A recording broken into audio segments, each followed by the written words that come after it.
Well, Hello. hello, hello. How are you? Good. How's it going? It's going wonderful. Thank you so much. We are so honored to have you on with us today about this beautiful, beautiful movie, Frida. Thank you so much.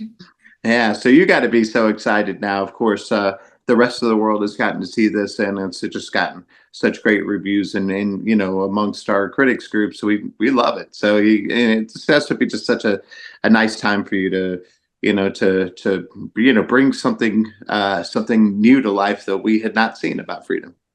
Thank you. Yeah, it's been very special, especially during screenings to see people and a lot of women like really emotionally reacting to the film and being really touched by the story. So yeah, that has been a treat to see. Yeah.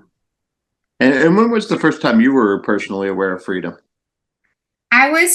It was when I was a young woman. I think a lot of us get to know her when we were young and discovering ourselves. And I saw a painting of hers. I actually saw, I think I was probably 19 or 20, and it was a painting of her standing in between the United States and Mexico. And I was a Mhm. young immigrant at the time. And, you've seen the film, so she had some strong feelings about the United States. Hmm. She was really missing her home a lot and romanticizing Mexico a little bit. And I saw that painting and I kind of saw myself in it. It really reflected some of the feelings that I was having as a very new immigrant in the States. So from there, I kind of got obsessed with her, and then I really connected emotionally to a lot of her paintings. The one where she cuts her hair. I think a lot of us young women have done that after a breakup, and many other paintings after that. So that was my first introduction to her. Yeah. And then of course, you had to make if you're going to make a film about her, it has to be visually stunning. And then of course we see this, right from the beginning, especially in that beautiful credit sequence, which probably just figured, well, I've got to go over the top with this, right? Yeah, it was a bold decision that we knew we wanted to do from the very beginning of when we came up with the vision of the film, to animate her art because, you know, I kept telling my kids, it's like we're making a decision to touch this iconic art, just like if somebody messed up with the Star Wars universe for you Yeah. guys, it might be very risky, but we just went for it because I mean, part of it was because I knew that cinema feels very different than looking at a painting in a museum. Like it moves in a different way.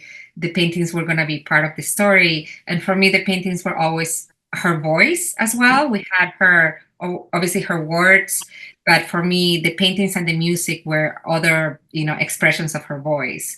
So I wanted to take the audiences through this immersive, like if they were diving into her internal world and like a pool of her emotions, like as complicated as they were, and be able to like swim inside of Mhm. that pool of emotions. So we just went for it. We were always very respectful. We never added any elements outside of the paintings. And we always had a lot of discussions about what she meant with the different paintings, what was kind of like the emotions that she was trying to express, or how the paintings were connected to different parts of her life. Um, but we just also went for it. Yeah. Well, that's kind of what you have to do, and it's great that you were actually able to make the jump because, of course, you could edit things forever and you're great at it, but this one you knew that there's a story you just had to tell, right? Mhm. Yeah, definitely. I mean, I was actually surprised when I had the idea. I was surprised that nobody had told her life story, because her life story has been told many times in books, and there's the fiction film, there's a couple of other documentaries that were done, but not through her own, completely through her own voice, and using her own words. And when I saw that possibility, I was just like, oh my God, I really like, this is the film I want to watch. So I have to make it. Like I felt this kind of urgency to like, okay, this is how I end up becoming a director. Like, it needs to happen now, and I need to do it. So that was, yeah, it was like a strong pull for me. Mhm. Well, and I think that that's also a very inspiring thing that I think other filmmakers will look up to and go, see, that's what I want to do. I want to tell a story and tell it the way I want to tell it. But it's certainly easier said than done. So, what kind of advice would you give to somebody who wants to follow in your footsteps and make that transition and be a director of a great film? Well, I think that what I brought from my long experience editing was like a really sound understanding of how a story comes together, and and how a narrative can be built. Like really focusing on emotion. Like I wanted to tell this emotional journey of a woman that that really chose not to contain her voice. That was kind of like the core of our story. And I think that knowledge of storytelling, that's what made me feel really confident about jumping into the directing chair. I knew what was the story that I wanted to tell from the very beginning, so I would just tell people that are starting to do filmmaking, is really the theme, is really what is the story about. Is if you have a good understanding, then everything needs to follow that, and everything needs to lift up. Like everything can be learned to be able to like tell a good story, right? But you need to know how to tell a good story, like at the core of it. So really learning that craft, through mentorship, or a lot of people go to film school, but also through watching other people's films and really understanding how the story is put together.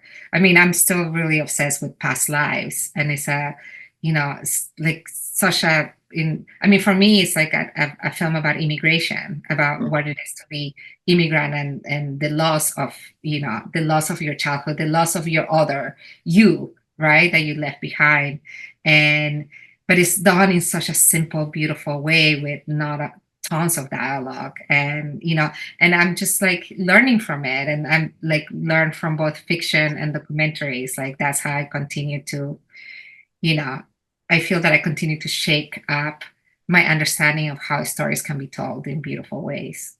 Hmm. And my co-host is Drew Pearson, who one of our football greats here that famously caught the Hail Mary, and of course the Hail Mary, the other term. But we love to ask people their Hail Mary moment, which is that moment in your life or career where you just kind of had to go for it and it worked out for you. What do you suppose that was for you? Maybe it was this, maybe it was something else. It was actually when I decided to leave my advertising work. Right after college, I went into advertising because I needed a job. I needed to make rent in New York City, and but I always tell people like that's the only time. My respects to people that work in advertising, but it wasn't something that I was passionate about, and so I didn't love the work that I was doing there, and I felt really old. I was only 21 years old, but I think because I felt stuck creatively. And so that decision to go to film school, and to leave everything behind and leave the security of a salary, and and get into debt a lot, because film school doesn't give you any grant, any financial help, right, for grad school.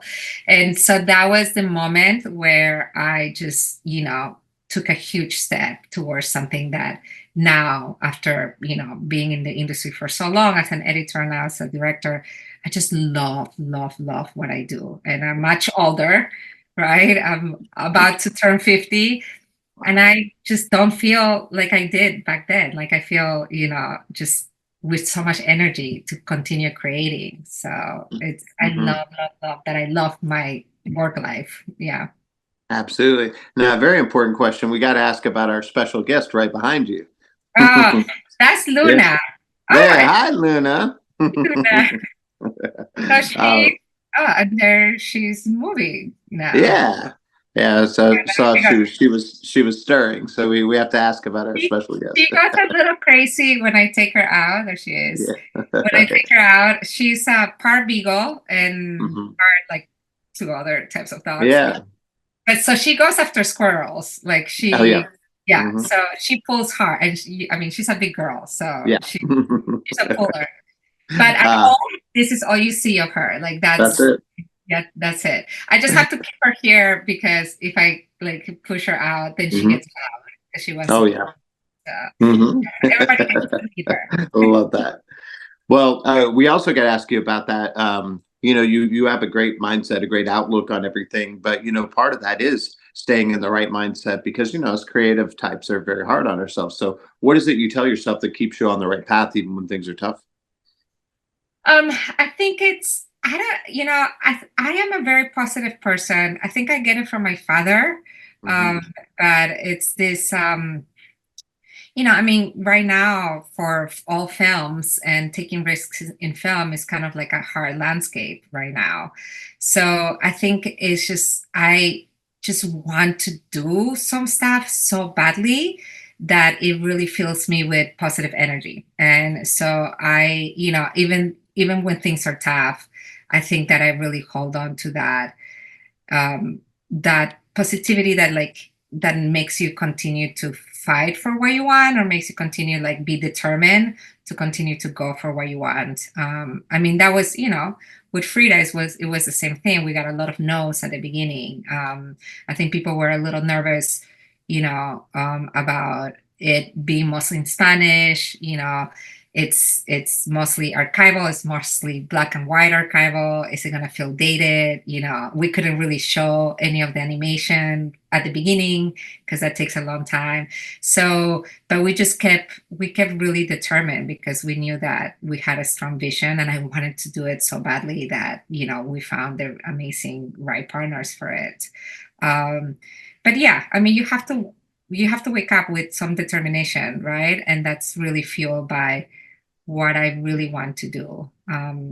And that I feel like there is a need for the stories that I want to tell to be out there, in fun, entertaining, you know, Yeah, in cinematic ways. Yeah. I love that. Well, what are you hoping that people will get out of this one or take away or think about besides, oh, that was really cool because it is. But there's a lot going on here, and things we can still learn here.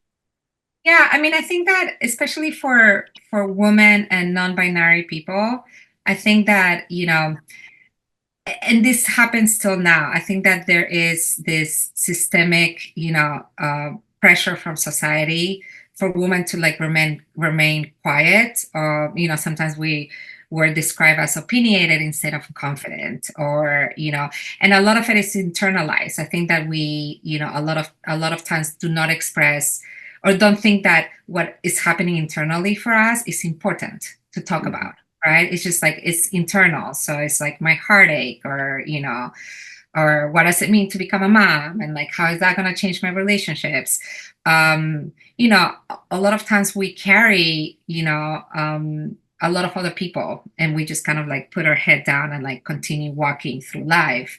And that's, to me, it's what's really special about FRIDA is that she took the time to look inside and express that in a very honest way, even though it was sometimes really hard. But she had so much honesty, and I find that so courageous that that I want people to really understand that it's okay to look inwards. It's okay, if bad things are happening in the world, it's okay to also talk about what's happening inside of us, what's happening with our feelings, and to express them because that's so cathartic, right? And yeah, and to get inspiration from her, because she did it. Yeah, she sure did. Well, and you Yeah. did it too. And so now, last thing, I can't wait to see what you're going to do next after this. So, what are you working on now? Um, I mean, I'm trying. I would love, love, love to continue directing and Yeah. editing. I would love to be able to, to do what I did with FRIDA, which Mm. is both things. Um, I'm trying to work on some things. I'm hoping to do something with music, so that's what I'm working on right now. But yeah, we'll see how it goes. I just hope that I have the opportunity to continue, again, also expressing my voice as a filmmaker. As you should. Well, it's a beautiful voice, and we love the film, and we can't wait to see what's coming up next, and look forward to talking to you again very, very soon. Thank you.